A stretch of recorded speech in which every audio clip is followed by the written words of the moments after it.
dua yuk semua yuk.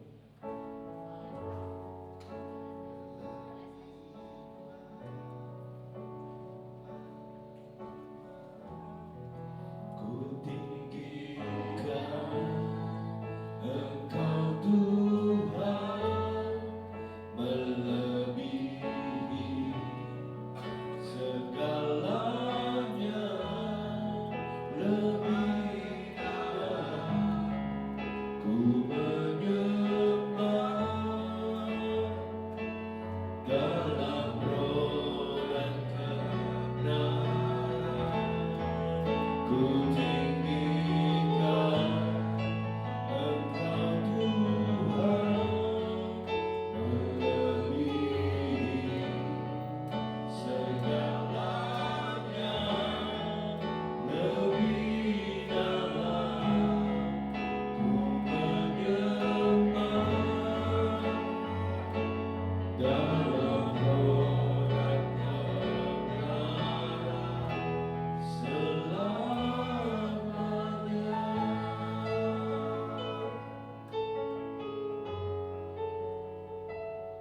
Dalam roh dan kebenaran selamanya.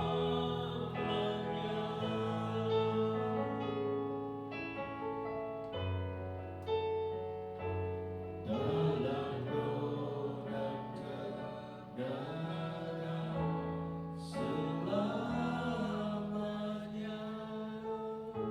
Kita sembah Tuhan. Haleluya. Kami tinggikan Engkau, kami agunkan Engkau. Haleluya.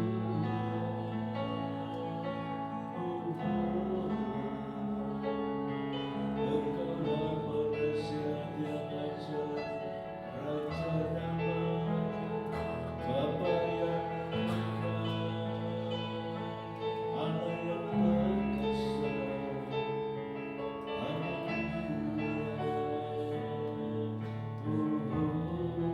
Ku tinggikan Engkau Tuhan, melebihi segalanya, lebih dalam ku menyembah dalam roh dan kebenaran. Ku tinggikan Engkau Tuhan, melebihi segalanya, lebih dalam ku menyembah dalam roh dan kebenaran. Dalam roh dan kebenaran. Sekali lagi dalam roh dan kebenaran selamanya.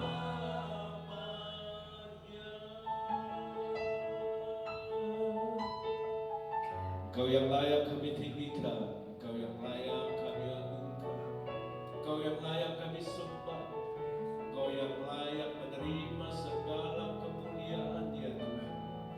Kami bersyukur kalau hari ini Tuhan percayakan kami untuk melayani pekerjaan Tuhan di tempat ini. Kami percaya ini merupakan sebuah kebetulan, tapi jauh hari sebelumnya sudah Tuhan menetapkan kami untuk melayani Engkau. Oleh sebab itu Bapa, kami minta urapan double porsi. Urapi kami semuanya ya Tuhan, karena tanpa urapan-Mu kami tidak bisa, dan ibadah ini menjadi kering. Oleh sebab itu kami mengundang Roh Kudus untuk hadir di tempat ini, mengurapi seluruh pelayan Tuhan yang ada, baik worship leader, singer, ketika mereka menyanyi, menyembah Tuhan, mereka menyanyi dan menyembah untuk Tuhan, dan Kau bertata lewat pujian umat-Mu. Ketika kami bermain musik ya Allah, buat urapi jari-jari kami memuliakan nama Tuhan, dan Kau bertata lewat pujian kami. Kami juga berdoa Tuhan untuk sound band, untuk multimedia, semuanya bisa berjalan dengan baik. Nama Tuhan yang dipermuliakan. Kami minta suasana surgawi di tempat ini. Roh Kudus mengurapi kami. Roh Kudus kami undang Kau ada di tempat ini. Kau juga memberkati hamba-Mu Pendeta Ferdinand Poli yang akan menyampaikan isi hati Bapa. Berikan dia hikmat, berikan dia marifat, berikan dia pewahyuan dari surga, sehingga apapun yang disampaikan berupa isi hati Bapa di surga akan berikan kami kekuatan yang mengubah paradigma kami. Kami juga tidak lupa Tuhan berdoa untuk jemaat Tuhan yang boleh hadir di tempat ini. Walaupun suasana libur panjang, tapi kami percaya bahwa Tuhan sanggup mengirimkan jiwa-jiwa ke tempat ini. Nama Tuhan yang ada di tempat ini, nama Tuhan yang kami sembah, nama Tuhan yang disenangkan, nama pujian dan penyembahan kami. Kami minta suasana surgawi di tempat ini ya Allah. Ketika mereka membuka pintu, mereka sudah dirawat oleh Roh Kudus. Terima kasih Bapa, kami siap untuk Engkau Raja di atas segala raja, yaitu Tuhan Yesus Kristus. Bersama-sama kita katakan amin. Selamat pagi semuanya. Tuhan Yesus memberkati.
siapkan hati kita pada saat ini.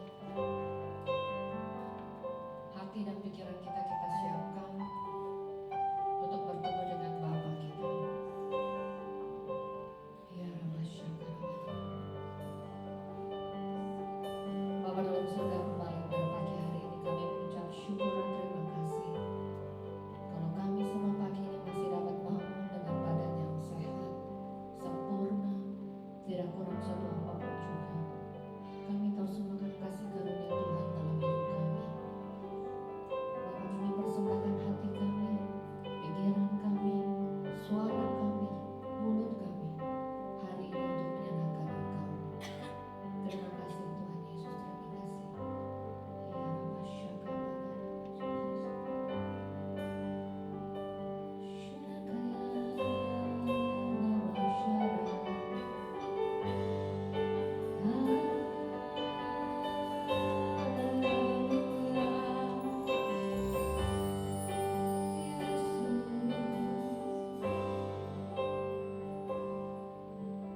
pujian dan syukurku ku bawa padamu dengan rendah hati ku persembahkan. Ya sadar bila ku ada hanya karena anugerah Tuhan, karena kekuatanku. Ya Rabbasya. Pujian dan syukurku ku bawa padamu dengan rendah hati ku persembahkan.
Diterangi oleh cahaya firman Tuhan, jalan hidup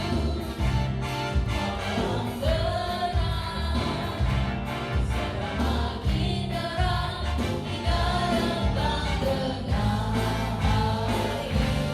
Apabila dia jatuh, tidak lagi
Terima kasih Bapa buat pagi hari ini, Roh Kudus yang sudah membawa kami untuk beribadah.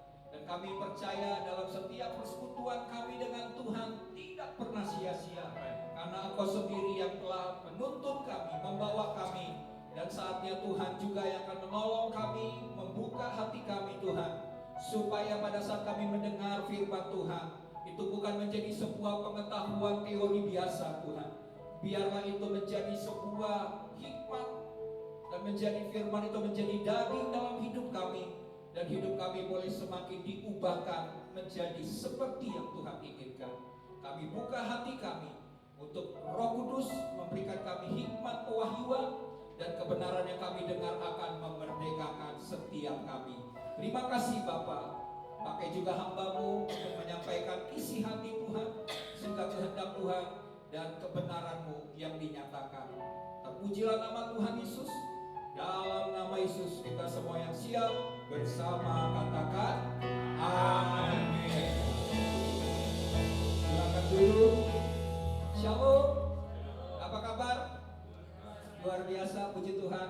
Tuhan baik bagi setiap kita. Dia menuntun kita sampai dengan hari ini.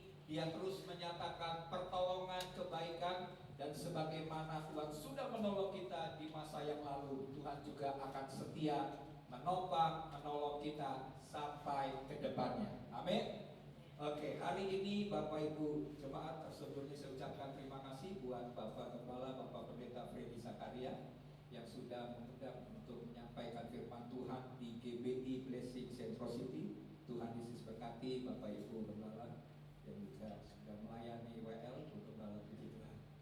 Oke, hari ini kita percaya bahwa tema melalui GBI BPP adalah kepekaan dan hikmat dari Roh Kudus.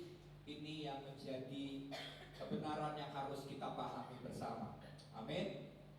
Ya, karena Bapak Ibu Jemaat, masalah terbesar dari gereja bukan masalah Tuhan tidak bicara, atau mungkin kita percaya bahwa Tuhan masih berbicara sampai dengan hari ini. Tentunya kita harus sampai ke situ. Tetapi masalah terbesar kita sebenarnya adalah gereja Tuhan tidak peka dengan suara dan hikmat dari Roh Kudus. Ini sebuah masalah yang seharusnya gereja Tuhan menyadari dan seharusnya gereja Tuhan mengalami apa yang Tuhan inginkan. Karena ada berkat-berkat yang luar biasa waktu kita hidup dalam kepekaan dan dalam tuntunan Roh Kudus. Amin. Oke, hari ini kita akan baca firman Tuhan di dalam Roma pasal yang ke-8. Roma pasal 8 ayat 1 sampai dengan ayat yang ke-14. Kita akan membaca bersama-sama ya. Nanti di dalam juga selanjutnya kita akan baca di dalam Yohanes 16 ayat 13. Ada 2 pasal, kita akan baca bersama-sama akan ayat-ayat ini. Karena saya percaya bahwa setiap firman yang keluar dari mulut Tuhan tidak pernah sia-sia. Amin. Waktu kita mengucapkan firman Tuhan itu kita dengar lewat telinga, dan firman itu akan bertumbuh, memberikan hikmat kepada setiap kita. Amin. Oke, boleh kita bangkit berdiri ya. Kita akan baca firman Tuhan di dalam Roma 8 ayat 1 sampai 14 bersama-sama. 1, 2, 3. Demikianlah sekarang tidak ada penghukuman bagi mereka yang ada di dalam Kristus Yesus. Roh yang memberi hidup telah memerdekakan kamu dalam Kristus dari hukum dosa dan hukum maut. Sebab apa yang tidak mungkin dilakukan hukum Taurat karena tak berdaya oleh daging, telah dilakukan oleh Allah dengan jalan mengutus anaknya sendiri dalam daging, yang serupa dengan daging, yang dikuasai dosa karena dosa. Ia telah menjatuhkan hukuman atas dosa di dalam daging, supaya tuntutan hukum Taurat digenapi di dalam kita yang tidak hidup menurut daging, tetapi menurut Roh. Sebab mereka yang hidup menurut daging memikirkan hal-hal yang dari daging. Mereka yang hidup menurut Roh memikirkan hal-hal yang dari Roh. Karena keinginan daging adalah maut, tetapi keinginan Roh adalah hidup dan damai sejahtera. Sebab keinginan daging adalah perseteruan terhadap Allah. Karena ia tidak takluk kepada hukum Allah, hal ini memang tidak mungkin baginya. Mereka yang hidup dalam daging tidak mungkin berkenan kepada Allah. Tetapi kamu tidak hidup di dalam daging, melainkan dalam roh. Jika memang roh Allah diam di dalam kamu, tetapi jika orang tidak memiliki roh Kristus, ia bukan milik Kristus.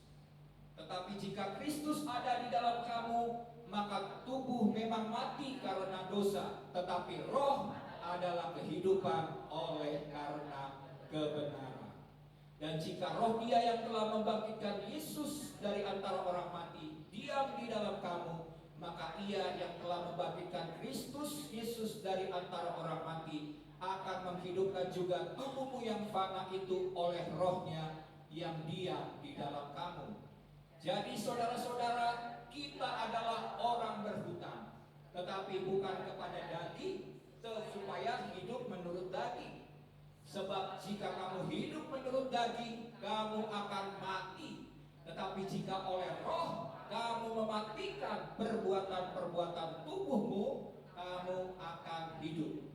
Semua orang yang dipimpin roh Allah adalah anak Allah. Oke, Yohanes 16 ayat 13. Ya, kita baca ayat ini 1, 2, 3. Tetapi apabila ia datang, yaitu roh kebenaran, ia akan memimpin kamu ke dalam seluruh kebenaran. Sebab ia tidak akan berkata-kata dari dirinya sendiri, tetapi segala sesuatu yang didengarnya, itulah yang akan dikatakannya, dan ia akan memberitakan kepadamu hal-hal yang akan datang. Oke, amin. Silakan duduk.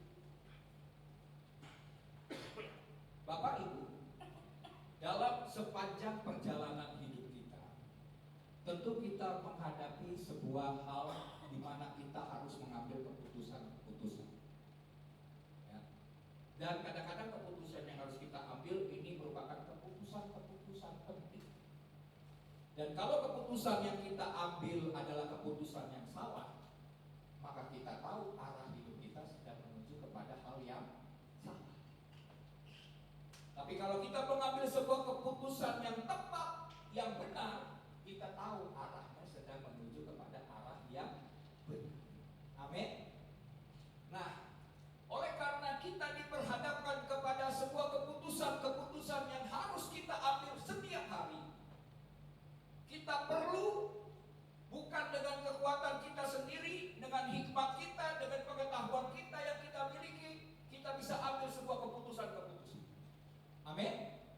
Tapi kita butuh hikmat daripada Tuhan. Dengan kata lain, kita membutuhkan Roh Kudus untuk memberikan firman-Nya atau suaranya untuk kita dengar, dan kita butuh hikmat daripada Tuhan yang memberikan tuntunan kepada kita sehingga kita tidak salah mengambil sebuah keputusan. Walaupun kita mungkin tahu tentang hal ini, tapi banyak kali orang Kristen,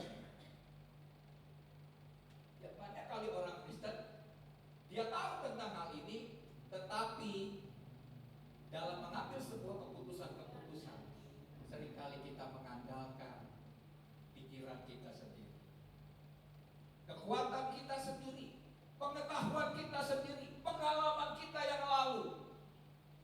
Padahal cara Tuhan bekerja tidak selalu sama. Amin. Seringkali kita berdasarkan pengalaman yang lalu, kita berhasil, kita sukses. Kemudian kita pikir, oh berarti jalan ini kita tahu jalannya, kita tahu caranya, bagaimana mengatasinya. Akhirnya kita tidak lagi mau belajar untuk mendengar akan suara Tuhan, pimpinan Tuhan dalam setiap keputusan-keputusan yang kita ambil. Jadi saya mau katakan seperti tadi, bahwa masalah terbesar gereja di akhir zaman ini karena tidak lagi mau memahami untuk hidup dalam tuntunan Roh Kudus. Kalaupun misalnya kita berdoa, kita minta supaya Tuhan menuntun untuk sebuah keputusan yang akan kita ambil, seringkali waktu Tuhan berbicara, Tuhan memberikan arahan kepada kita, kita bahkan menolak jalan yang Tuhan tunjukkan kepada kita.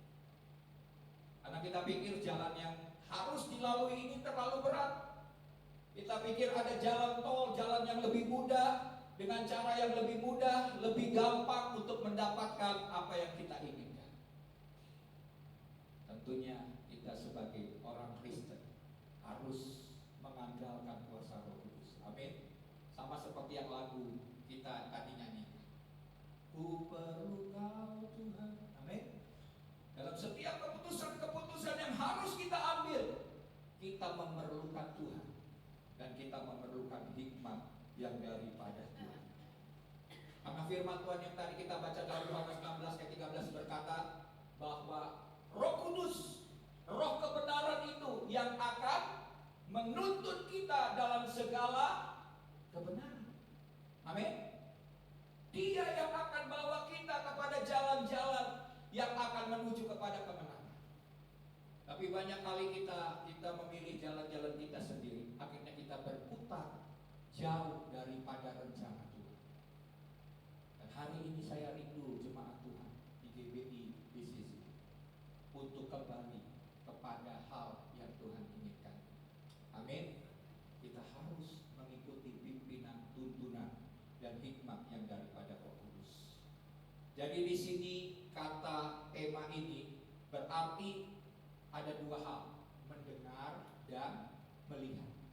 Amin. Mendengar itu mendengar akan suara Tuhan atau firman Tuhan.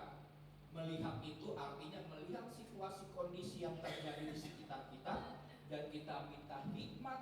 Mungkin lewat situasi itu, lewat keadaan itu Tuhan sedang berbicara, Tuhan berikan tuntunan. Disitulah butuh hikmat yang daripada Tuhan. Dan saya percaya jika setiap kita melakukan hal demikian, situasi sulit di depan, kita tahu yang terjadi masalah resesi global. Kalau kita hidup dalam tuntunan Roh Kudus, kita pasti dapat melewati situasi sulit. Amin. Dengan tuntunan Roh Kudus. Karena Roh Kuduslah yang akan menjamin setiap kita menuju kepada jalan-jalan kemenangan yang Tuhan sediakan. Jadi di sini Paulus menegaskan dalam Roma pasal yang ke-8, sebenarnya tema ini di dalam perikopnya adalah Roma pasal 8, hiduplah oleh Roh. Ini penekanan yang harus kita miliki, artinya kita harus dipimpin oleh Roh Kudus. Kita harus peka dan memiliki hikmat pada saat kita sedang mengalami persoalan dan pergumulan dan mengambil keputusan yang tepat dan benar. Kita tahu kitab Roma ini ditulis oleh Rasul Paulus buat siapa? Buat jemaat di Roma. Amin. Jemaat ini orang percaya, orang Kristen. Ini bukan berbicara buat orang di luar Kristen atau bukan orang percaya, enggak. Tapi ini buat orang Kristen, orang percaya. Dan Paulus katakan sebenarnya ada dua pilihan kehidupan dari orang Kristen atau orang percaya. Yang pertama, hidup menurut daging. Pilihan pertama. Yang kedua, hidup menurut roh. Berarti ada kemungkinan orang Kristen sudah percaya Yesus, jalan hidupnya masih hidup menurut daging. Kata daging dalam bahasa Yunani ini sarf, artinya natur manusia berdosa yang memberontak kepada Allah. Kebiasaan-kebiasaan kita yang sebelum kita percaya kepada Yesus, keputusan-keputusan, keinginan-keinginan, baik itu kepentingan diri sendiri, hawa nafsu, egois, semua hal itu merupakan hidup yang berasal dari daging.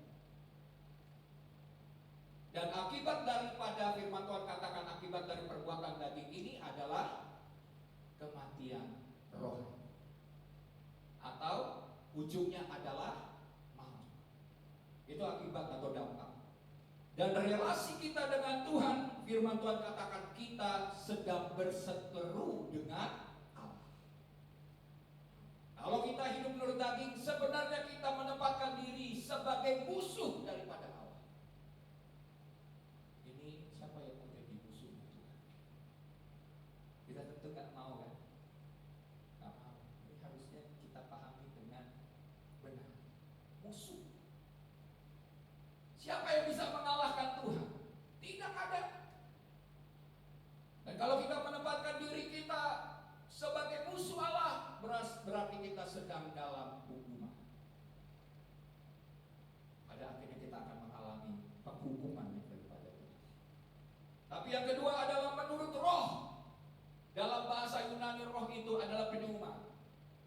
artinya hidup yang dipimpin, dikendalikan, dan diarahkan oleh Roh Kudus.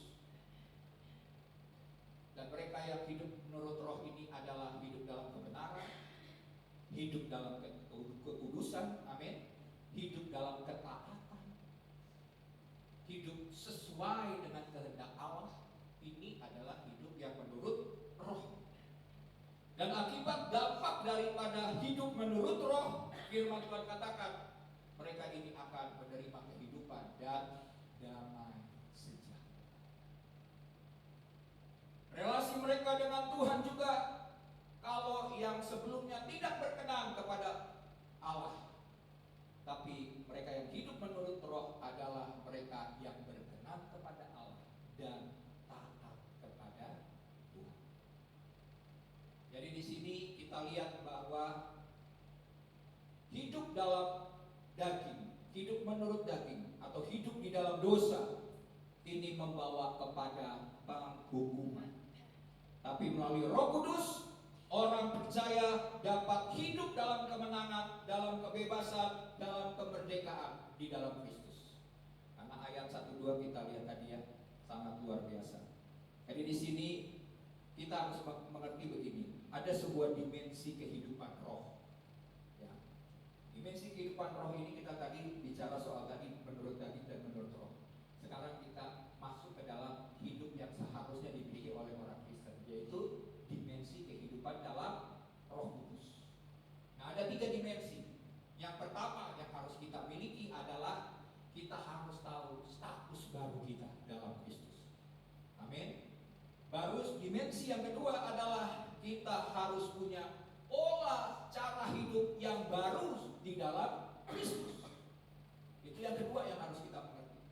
Dan dimensi yang ketiga adalah barulah kita bisa belajar hidup dipimpin oleh Roh Kudus. Jadi ini adalah sebuah proses untuk mencapai dimensi, 3 dimensi ini.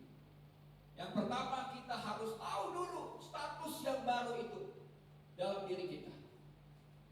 Kalau kita belum mengetahui status kita yang baru dalam Kristus, kita tidak akan pernah bisa mencapai hidup yang dipimpin oleh Roh Kudus. Demikian juga kalau kita sudah melangkah sampai kepada dimensi yang kedua, yaitu kita punya cara hidup yang baru dalam Kristus.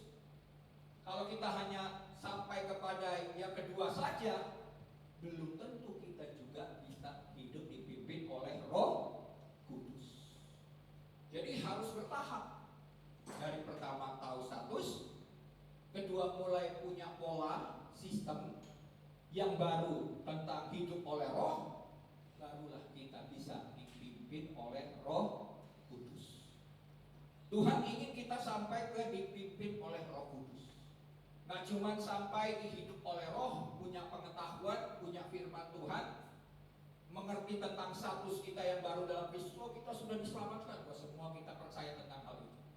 Tapi kalau kita belum sampai hidup dalam Roh, kita belum hidup sebagai orang Kristen yang sejati. Ya. Jadi kita lihat di sini, yang pertama dimensi kehidupan dalam Roh itu adalah satu, status yang baru. Oke, berarti saya sampai jam berapa ya Pak Fred? Saya lihatnya dari sini sekitar 30. Status yang baru. Dan di dalam konteks ayat ini, status kita yang baru adalah tidak ada penghukum. Amin. Dalam ayat 1 dan 2 dikatakan begini, demikianlah sekarang. Kapan? Sejak kita terima Yesus sebagai Tuhan dan Juru Selamat. Demikianlah sekarang tidak ada penghukuman bagi mereka yang ada di dalam Kristus Yesus. Amin. Tidak ada penghukuman di dalam Kristus. Roh, ya, setelah kita menyadari akan hal itu, Roh, ada pekerjaan Roh Kudus melalui Roh Kudus. Roh yang memberi hidup telah memerdekakan kamu dalam Kristus dari hukum dosa dan hukum. Karena upah dosa Karena tuntutan-tuntutan dari hukum Taurat, tuntutan dari hukum dosa, ujungnya kita mengalami yang disebut maut. Tapi dalam Kristus tidak ada lagi penghukuman. Amin. Kita percaya itu yang sedang Tuhan kerjakan, bahwa di dalam Kristus lainnya, di dalam Kristus orang percaya dibebaskan dari hukuman dosa. Ada status yang baru di dalam Kristus, yaitu kita tidak lagi mengalami hukuman dari dosa. Posisi kita yang tadinya sebagai terdakwa berubah menjadi orang yang menang. Bahkan di dalam Roma pasal 8 saja sudah dikatakan kita adalah umat yang lebih dari pemenang. Posisi kita yang sebelumnya terhukum menjadi orang yang bebas dan merdeka. Karena Alkitab katakan dimerdekakan, dibebaskan, ya, dari hukum dosa dan hukuman. Kemudian kita yang tadinya sebagai budak daripada dosa, tapi kita mengalami hak istimewa menjadi anak-anak Allah. Tadinya kita budak dosa, tapi oleh anugerah diangkat, dapat privilege sebagai anak. Kemudian hidup kita yang tadinya penuh dalam ketakutan, kita akan memperoleh hidup yang baru, hidup di dalam kasih karunia. Amin. Nah, ini yang harus kita mengerti pada waktu kita menyadari kita punya status yang baru dalam Kristus.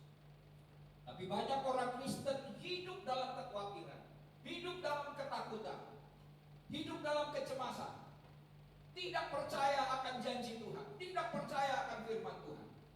Padahal untuk sekali Tuhan berfirman, sekali Tuhan berjanji, Dia setia menepati janji. Amin. Tapi waktu kita diperhadapkan dengan masalah, seringkali kita tidak percaya kepada Tuhan. Saya pun kadang-kadang mengalami situasi yang demikian. Begitu kalau beban begitu berat, sebenarnya kita ini harusnya jujur dan terbuka kepada Tuhan. Amin. Kadang kita lemah, kita jujur aja. Seringkali kita menutupi kejujuran, keterbukaan kita di hadapan Tuhan dengan mengatakan, dengan mengklaim ayat firman Tuhan yang mengatakan, saya percaya janji Tuhan atas hidup saya. Saya akan senantiasa naik, tidak akan pernah turun, menjadi kepala dan bukan menjadi ekor. Kita afirmasi terus akan hal-hal yang kita percayakan firman Tuhan. Saya katakan itu nggak salah. Tapi kadang kita harus juga jujur dan terbuka kepada Tuhan. Karena Yesus tak pernah mempersalahkan. Waktu murid-muridnya juga jujur kepada Dia. Ada ayat firman Tuhan berkata begini, mengapa Tuhan katakan, mengapa kamu tidak percaya? Dan firman Tuhan katakan begini, murid-muridnya berkata begini, Tuhan, tambahkanlah iman. Amin. Itu juga bisa kita katakan kepada Tuhan, Tuhan, ampuni saya. Seringkali saya tidak percaya akan firman Tuhan dan janji Tuhan. Oleh sebab itu Tuhan, tambahkanlah imanku supaya aku percaya akan apa yang Engkau firmankan. Kita terbuka, kita jujur. Tuhan suka dengan orang yang jujur, yang terbuka apa adanya. Makanya perlu berdoa. Kenapa Tuhan mau supaya kita datang kepada Tuhan lewat doa. Doa itu kita terbuka. Kita belum bisa mengampuni, kita jujur sama Tuhan. Tuhan, saya sih percaya bahwa saya sudah mengampuni dia, tapi kenapa setiap kali saya lihat dia, ini luka ini kayaknya masih sakit, hati ini masih sakit, berarti belum mengampuni. Kita terbuka sama Tuhan. Tuhan, ajar aku mengampuni orang itu, ajar aku mengasihi, aku mau mendoakan orang itu supaya dia menjadi berhasil, sukses, diberkati oleh Tuhan. Kita harusnya berdoa demikian kan? Kalau kita belum bisa, kita berdoa, kita terbuka sama Tuhan. Tolong saya. Karena dengan kekuatan kita sendiri, kita tidak pernah bisa melakukan firman. Kita butuh kekuatan Roh Kudus. Karena Roh Kudus datang sebagai penghibur, sebagai penolong kita. Ya, sebagaimana gereja mula-mula mengandalkan Roh Kudus dalam hidupnya. Gereja mula-mula mengalami pelayanan yang luar biasa. Demikian juga gereja di akhir zaman memerlukan mengandalkan tuntunan dari Roh Kudus. Ya. Oke, jadi di sini kita lihat semua dosa kita telah ditanggung Yesus di atas kayu salib. Sehingga kita percaya bahwa kepada Kristus kita telah dibebaskan dari hukum dosa. Identitas kita yang tadinya sebagai orang berdosa sekarang berubah menjadi anak Allah. Kebenaran ini menjadi dasar hidup yang penuh dengan keyakinan. Jadi kita harus percaya bahwa kita adalah anak-anak Allah. Amin. Kita dulu adalah orang berdosa, tetapi sekarang dosa kita sudah diampuni. Tadinya kita hidup dalam penghukuman, tetapi sekarang kita hidup dalam kasih karunia yang daripada Tuhan. Dulu kita jauh daripada Tuhan, tapi sekarang kita sudah bisa memanggil Tuhan sebagai Bapa. Hubungannya udah dekat. Dulu jauh, semakin dekat. Ya. Dan kebenaran yang kita pegang ini bahwa kita adalah anak Allah, itu yang Tuhan inginkan. Jadi mulailah menyadari, belajarlah firman Tuhan tentang siapa diri kita di dalam Kristus. Sebab identitas yang benar akan menghasilkan hidup yang benar. Tapi kalau kita tidak menyadari status kita, kita akan menjadi bulan-bulanan iblis. Jadi kekristenan itu begini. Kita tidak mengejar, mencari kasih daripada Bapa. Maksudnya kita nggak minta Tuhan kasih di sana. Tuhan tolong Tuhan, mengapa orang lain diberkati, orang Kristen yang diberkati, oh saya enggak. Kita punya status yang sama sebagai anak-anak Allah. Bapa tidak pernah pilih kasih terhadap kasihnya kepada kita. Jadi sebenarnya kita sudah diterima sebagai anak Allah. Ini adalah sesuatu hal yang luar biasa. Masa kita nggak mempercayai lagi kasih Allah kalau kita sudah diangkat menjadi anak? Amin. Jadi yang harus kita mengerti pemahaman ini bahwa kita sudah ada sebagai anaknya. Oleh sebab itu kita hidup dari kasihnya yang limpah yang telah disediakan dan diberikan kepada kita. Amin. Bukan kita minta lagi, mengemis seakan-akan kita butuh kasih Tuhan. Enggak. Nah, bagian kita adalah mengalirkan kasih Tuhan yang sudah kita terima. Semakin kita mempercayai begitu besar kasih Tuhan atas hidup kita, sebegitu besar juga kita bisa mengalirkan kasih Tuhan kepada orang lain. Amin. Jadi sadari akan hal itu. Oke, yang kedua, pola hidup yang baru.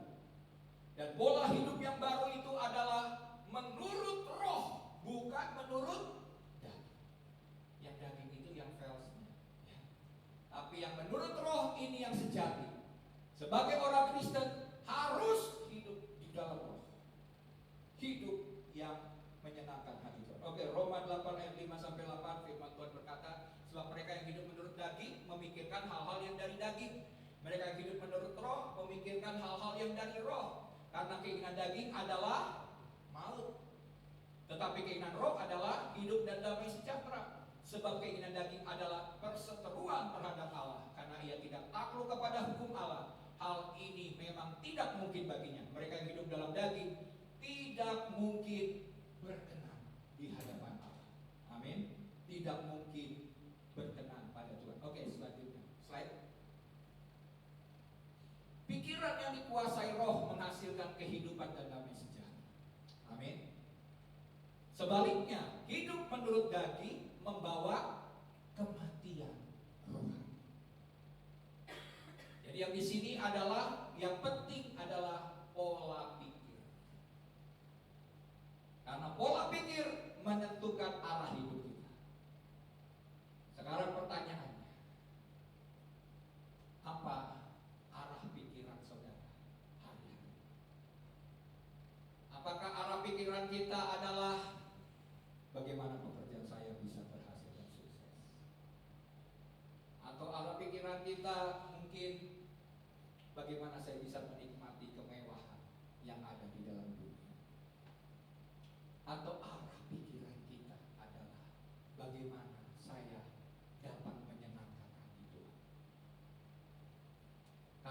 sebenarnya Tuhan menciptakan kita manusia adalah untuk apa? Untuk memuliakan Tuhan. Jadi segala hal yang kita kerjakan, segala hal yang kita lakukan, kita perbuat, semuanya untuk kemuliaan nama Tuhan. Tapi dosa telah membuat manusia kehilangan kemuliaan Tuhan.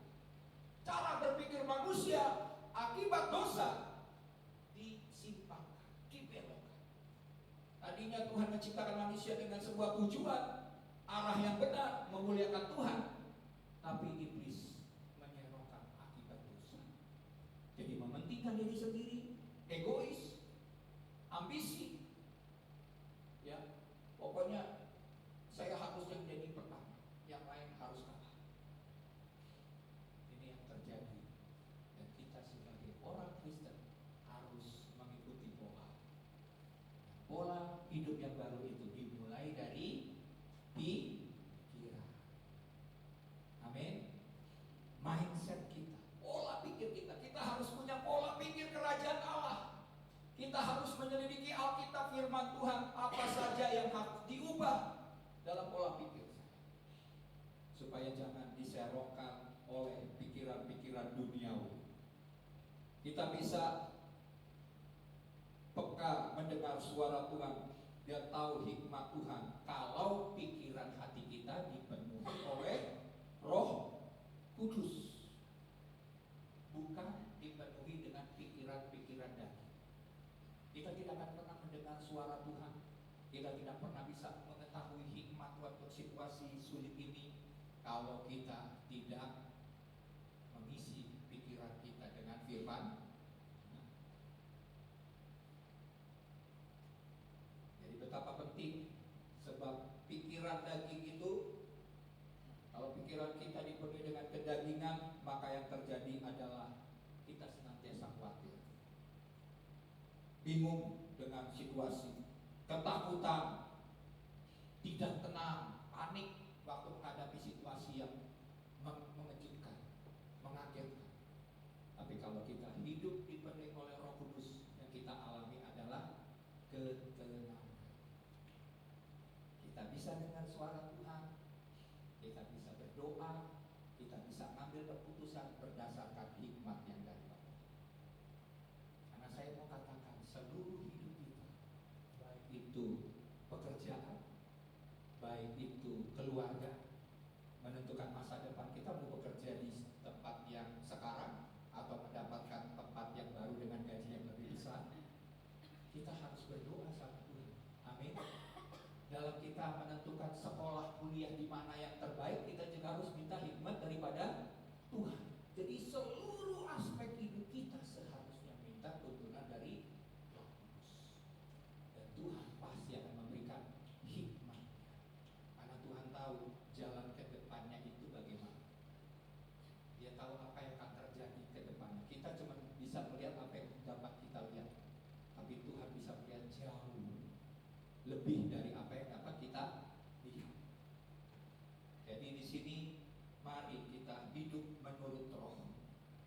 Isi pikiran dengan kebenaran firman Tuhan. Amin. Pujian, penyembahan, doa, mari kita lakukan lebih intens lagi di akhir zaman ini. Karena firman Tuhan berkata, hari-hari ini adalah hari yang jahat. Kamu harus mengetahui kehendak Allah, dan dirimu harus senantiasa dipenuhi oleh Roh Kudus. Kapan? Terus menerus. Ya, itulah yang akan membuat kita jadi orang yang lebih daripada orang. Oke, yang ketiga. Yang ketiga adalah pimpinan Roh, yaitu identitas dan arah hidup. Dalam Roma 8 ayat 14 berkata apa? Semua orang yang dipimpin Roh Allah adalah Tetapi apabila ia datang, yaitu Roh Kudus, Roh kebenaran, ia akan memimpin kamu ke dalam seluruh kebenaran. Sebab ia tidak berkata-kata dari dirinya sendiri, tetapi segala sesuatu yang didengarnya, itulah yang akan dikatakannya. Dan ia akan memberitakan kepadamu hal-hal yang akan datang. Tuhan tahu jalan hidup. Dia tahu bahwa Dan kalau kamu ikut jalanku, kata Tuhan, maka kamu akan bisa mengatasi tantangan. Tapi kalau engkau mengikuti keinginanmu sendiri, kamu akan lari semakin jauh dari kehendak, dan engkau akan ujungnya bisa mencapai kebinasaan. Pentingnya kita dipimpin oleh Roh Kudus. Oke, slide. Orang yang dipimpin Roh adalah anak-anak Allah. Jadi dengan kata lain saya mau katakan, ciri daripada apakah kita ini adalah anak-anak Allah, cirinya adalah hidupnya harus dipimpin oleh Roh Kudus. Jadi jangan ngaku-ngaku saya anak Allah kalau kita hidup tidak dipimpin oleh Roh. Karena Alkitab dengan tegas, dengan jelas mengatakan, kalau kamu anak Allah, kamu harusnya dipimpin oleh Roh. Roh Kudus menuntut kepada kebenaran dan memberikan hikmat dalam keputusan-keputusan hidup. Ingat, Roh Kudus itu bukan hanya memberikan kita kuasa. Kuasa Pentakosta kita tahu kan, waktu mereka pencurahan Roh Kudus terjadi, bahasa roh, mereka berkata-kata dengan bahasa yang lain, ada dari bahasa bangsa-bangsa yang ada di situ, mereka bisa memberitakan Injil, memuliakan Tuhan, mereka bisa mengadakan mujizat-mujizat. Petrus yang tadinya seorang penakut, tapi waktu Roh Kudus turun dalam hidupnya, bayangannya saja bisa menyembuhkan orang sakit.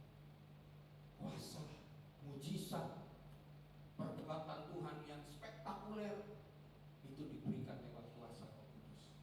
Tapi saya mau katakan, pekerjaan Roh Kudus tidak sampai di sini. Amin. Roh Kudus juga menuntut kita kepada kebenaran. Artinya, dalam setiap keputusan-keputusan hidup yang harus kita ambil, Roh Kudus yang bertinggal di dalam kita, menolong kita, memampukan kita, menuntut kita untuk mengambil keputusan-keputusan yang benar dan tepat. Amin. Jadi nggak cuma menolong untuk mengadakan mujizat, tapi dia juga menolong untuk memberikan kebenaran-kebenaran dalam hidup kita, sehingga kita mampu mengambil keputusan dengan hikmat dari Roh Kudus. Kita butuh hikmat dari Roh Kudus. Ya, seperti tadi saya katakan, dalam pekerjaan, dalam keluarga, dalam sekolah kuliah, kita butuh tuntunan Roh Kudus. Nah, banyak orang memilih jalannya sendiri dan meminta Tuhan memberkati rencana. Ya, kita udah pilih jalan kita sendiri. Setelah itu kita minta sama Tuhan, berkati rencana saya. Tapi waktu rencana kita gagal, apa yang terjadi? Kita marah-marah sama Tuhan. Kita bilang, Tuhan, kan saya anak Allah. Kenapa kau tidak memberkati rencana saya? Saya kan ini punya maksud baik. Kadang-kadang maksud baik belum tentu rencana Tuhan. Amin. Jadi pentingnya pimpinan Roh Kudus. Ada juga yang udah minta, tadi saya katakan tuntunan Roh Kudus, tapi waktu Roh Kudus berbicara mengarahkan, kita memilih kehendak kita sendiri. Saya kasih contoh, Filipus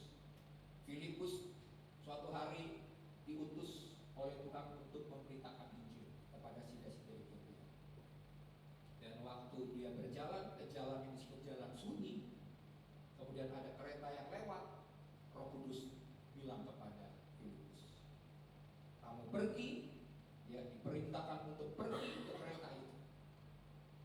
Dan waktu dia datang, ternyata di situ ada sida-sida Ethiopia yang sedang membaca kitab suci. Dan disitulah Filipus memberitakan Injil. Jadi perintah Roh Kudus itu sangat spesifik. Kadang-kadang Tuhan mengarahkan dengan spesifik. Tapi waktu Filipus taat, ya, dia sampai kepada kereta itu dan menyampaikan, memberitakan Injil. Disitulah baru dia tahu, oh, ternyata ada rencana Tuhan. Akhirnya sida-sida Ethiopia dibaptis. Amin, percaya kepada Yesus. Dan seketika itu juga Filipus menghilang. Spektakuler, luar biasa. Tapi lewat penginjilan yang dilakukan oleh Filipus, Ethiopia dimenangkan. Ya. Berita Injil disampaikan kepada sida-sida itu, kepada di Ethiopia. Jadi di sini kita lihat bahwa Filipus taat tanpa tahu hasil akhirnya. Tapi waktu Filipus taat, dia melihat perbuatan Tuhan yang luar biasa. Jadi kadang-kadang Tuhan itu menuntun langkah kita step by step. Amin. Kita nggak tahu gambaran besarnya, gambaran luasnya. Kadang-kadang Tuhan nggak nyatakan.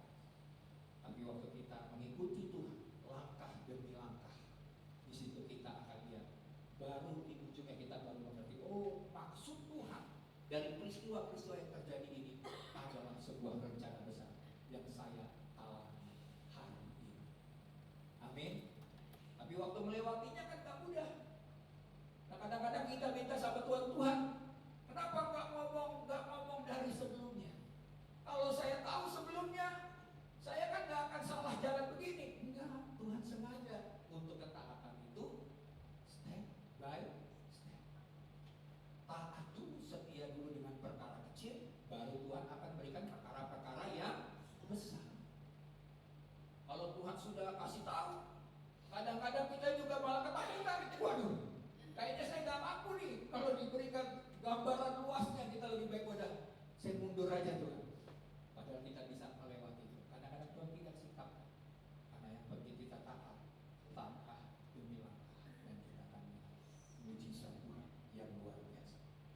Jadi kita lihat ya, yang terakhir bahwa kepekaan terhadap suara Roh menjadi kunci kehidupan yang berkenan kepada Allah. Amin. Kepekaan kepada Roh Kudus itu merupakan kunci. Contohnya mungkin kita tahu Samuel, pernah dengar kisah Nabi Samuel. Suatu kali dia tidur, kemudian dipanggil namanya, Samuel, Samuel. Terus dia bangun, dia langsung ke kamarnya Imam Eli, dia tanya gini, Bapak, kamu panggil saya kan? Kira-kira. Terus kata Imam Eli, ya saya tak panggil, dah tidur aja Pak. Kedua kali lagi ada suara memanggil dia, Samuel, Samuel. Dia bangun, dia datang lagi kepada Imam Eli. Imam Eli bilang, enggak, saya tak panggil kamu, tidur aja. Ketiga kali lagi dia dengar lagi suara itu, dia datang lagi. Samuel bilang, Imam Eli bilang, enggak, aku enggak mau. Tapi di situ Imam Eli mengerti. Dia bilang gini, nanti kalau kamu dipanggil lagi oleh Tuhan, maka kamu harus mengatakan apa? Ya Tuhan, hamba-Mu siap untuk mendengar. Amin. Di sini kita lihat Samuel pun belajar untuk peka mendengar suara Tuhan. Gak langsung, dia nggak tahu itu suara Tuhan. Dia pikir yang panggil itu adalah Imam Eli. Sampai 3 kali, baru akhirnya setelah dia tahu itu adalah panggilan Tuhan, maka yang dilakukan oleh Samuel, dia katakan apa? Tuhan, aku siap mendengarkan. Artinya apa? Artinya demikian juga kita sebagai orang Kristen, kita harus belajar mendengar suara Tuhan. Amin. Belajar. Ini penting. Waktu kita belajar sedikit mendengar suara Tuhan, kita akan semakin menyadari bahwa Tuhan berbicara banyak hal untuk menolong kita. Dan semakin kita peka, semakin kita mengerti, semakin kita melakukannya, kita akan melihat banyak hal-hal besar disingkapkan oleh Tuhan. Jadi kita harus terus belajar mendengar suara Tuhan. Karena waktu kita menolak suara Tuhan, itulah yang dialami oleh Saul. Saul mengalami, dia menolak firman Tuhan. Waktu dikatakan oleh Nabi Samuel, dikatakan kamu harus berperang melawan Amalek, kamu harus bunuh semuanya.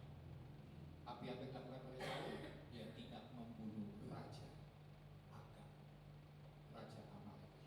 Dia tidak dengar suara Tuhan, tidak melakukan. Tapi lihat beda dengan Daud.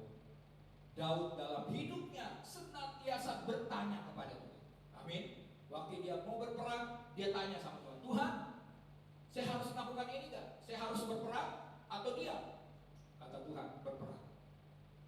Jadi langkah demi langkah dia senantiasa bertanya kepada Tuhan. Dan apa yang terjadi atas hidup Saul dan atas hidup Daud. Daud menjadi orang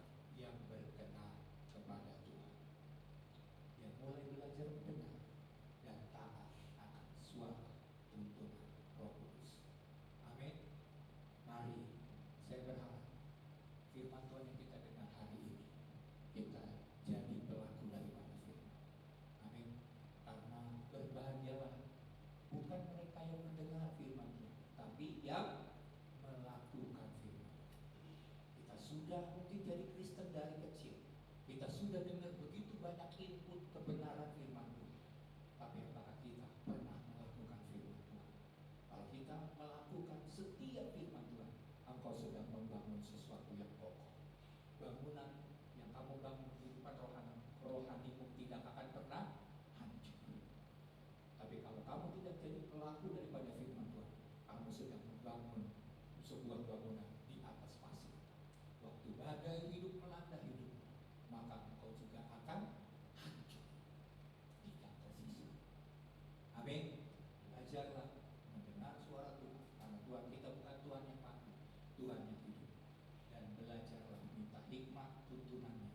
Kita akan lihat, kita akan belajar banyak akan tuntunan-tuntunan Roh Kudus, dan hikmat Tuhan akan turun atas hidup kita, dan kita akan dipakai Tuhan secara luar biasa. Amin. Mari kita bangun. Terima kasih. Amin.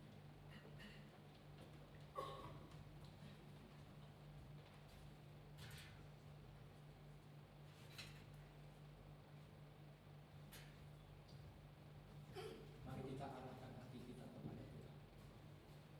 Mungkin situasi hidupmu saat ini adalah situasi yang berat dan sulit.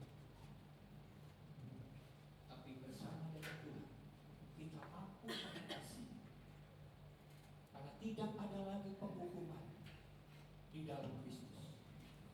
Jangan biarkan rasa bersalah, jangan biarkan kegagalan masa lalu, trauma masa lalu membuat engkau takut menghadapi situasi-situasi dalam hidup. Ada banyak contoh orang yang takut, orang yang trauma dengan masa lalu, hidup dalam rasa bersalah terus-menerus, tidak akan pernah maju dalam kehidupan. Tetapi waktu kita percaya bahwa di dalam Kristus semua dosa-dosa kita sudah ditanggung oleh Yesus. Tuhan tidak menginginkan kita hidup di dalam intimidasi iblis, menjadi terdakwa, tertuduh, terintimidasi. Tapi Tuhan mau kita punya bukan lagi mentalitas yang terhukum, tapi memiliki mentalitas seorang pemenang. Karena itulah yang menjadi bagian dari kita. Dan kita percaya, sekalipun gunung-gunung itu belum berpindah, kita percaya bahwa kalau Tuhan bersama dengan kita, ada jalan-jalan Tuhan, ada cara-cara Tuhan, yang ujungnya kita akan memperoleh janji Tuhan, kemenangan, kemerdekaan, dan kebebasan yang daripada Tuhan. Haleluya. Kita nyanyikan lagu ini. Haleluya. Walaupun hidup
kami harus hidup dipimpin oleh Roh Kudus, bukan hidup di dalam daging.